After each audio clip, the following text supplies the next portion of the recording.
Hello అందరికీ. ఈరోజు మన కిచెన్‌లో రెసిపీ వచ్చేసి గోధుమ దోస. ఈ గోధుమ పిండితోటి దోసల్ని చాలా సింపుల్‌గా, అప్పటికప్పుడు ఇన్‌స్టంట్‌గా చాలా ఈజీగా ప్రిపేర్ చేసుకోవచ్చండి. చిన్న పిల్లల దగ్గర నుంచి పెద్దవాళ్ళ వరకు కూడా ఈ దోసలనేవి చాలా సాఫ్ట్‌గా, చాలా ఈజీగా, చాలా బావుంటాయండి. మరి ఈ దోసల్ని ఎలా చేయాలనేది లేట్ చేయకుండా మన వీడియోలోకి వెళ్ళిపోదాం. ముందుగా ఒక మిక్సింగ్ బౌల్ని తీసుకోండి.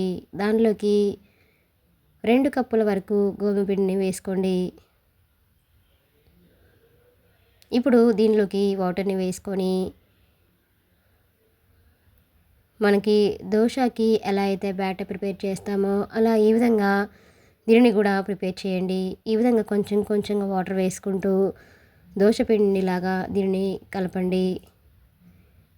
చూడండి, మనకి కన్సిస్టెన్సీ అనేది మరీ పలుచగా కాకుండా, అలాగని మరీ మందంగా కాకుండా ఈ విధంగా ఉంటే సరిపోతుందండి.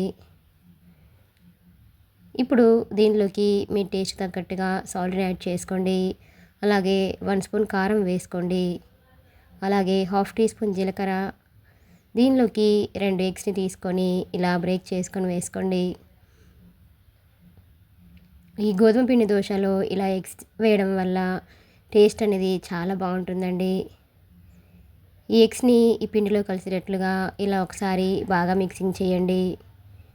ఈ సాల్టు, ఈ కారం ఇవన్నీ కూడా కలిసేటట్లుగా ఇలా ఒక 2 నిమిషాల పాటు బాగా కలపండి.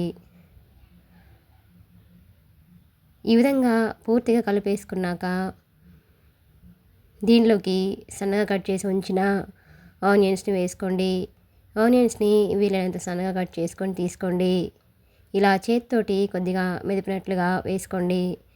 అలాగే సన్నగా కట్ చేసి ఉంచిన పచ్చిమిర్చిని వేసుకోండి. అలాగే సన్నగా కట్ చేసుకున్న కరివేపాకును కూడా వేసుకొని, పావు టీ స్పూన్ కంటే కొంచెం తక్కువగా అల్లం వెల్లుల్లి పేస్ట్ని కూడా వేసుకొని, ఇవన్నీ పిండిలో కలిసేటట్లుగా ఇలా ఒకసారి బాగా మిక్సింగ్ చేయండి. ఇప్పుడు స్టవ్ ఆన్ చేసుకొని ప్యాన్ని తీసుకోండి. ప్యాన్ అనేది బాగా హీట్ అయినాక దీనిలోకి ఒక గరిటెతోటి పిండిని తీసుకుంటూ ఇలా దోసలు వేసుకోండి. దోసని మరీ పల్చగా కాకుండా ఇలా ఈ విధంగా వేసుకోండి. పైనుంచి ఆయిల్ని కొంచెం కొంచెంగా వేసుకుంటూ ఫ్లేమ్ని మీడియం ఫ్లేమ్లో ఉంచేసి ఈ దోసని రెండు వైపులా కూడా బాగా కాలనివ్వండి. చూడండి, ఒకవైపు మనకి మంచి కలర్ వచ్చిన తర్వాత దీనిని రెండో వైపుకి టర్న్ చేసుకొని రెండో వైపు కూడా బాగా కాలనివ్వండి. చూడండి, ఈ దోసల్ని చూస్తుంటేనే నోరూరిపోతుంది కదండి. చూడండి, రెండో వైపు కూడా మనకి ఇలా మంచిగా కాలిన తర్వాత ఇప్పుడు దీన్ని తీసేసుకొని ఒక ప్లేట్లోకి తీసుకోండి. ఇలానే మీకు చిన్నపిల్లలకి వేసిచ్చేటట్లయితే ఇలా చిన్న చిన్న దోసల్ని వేసుకోండి. ఇలా చేస్తే చిన్నపిల్లలు కూడా చాలా ఇష్టంగా తింటారండి. ఇలా చిన్న చిన్న దోసలు కూడా వేసుకొని వీటిపై నుంచి కూడా ఆయిల్ని కొంచెం కొంచెంగా వేసుకుంటూ వీటిని కూడా రెండు వైపులా కూడా మంచి కలర్ వచ్చేంత వరకు బాగా కాలనివ్వండి. ఇలా మీకు స్కూల్కి వెళ్ళే పిల్లలైతే ఇలా అప్పటికప్పుడు మనకి టైం ఎక్కువగా ఉండదు కాబట్టి ఇలా ఒక ప్యాన్ మీదనే చిన్న చిన్నవి ఇలా వేసిస్తే చిన్నపిల్లలు కూడా చాలా చాలా ఇష్టంగా తింటారండి. వీటిని రెండో వైపుకి టర్న్ చేసుకొని రెండో వైపు కూడా బాగా కాలేంత వరకు ఉంచేసుకొని వీటిని కూడా ఒక ప్లేట్లోకి తీసుకోండి.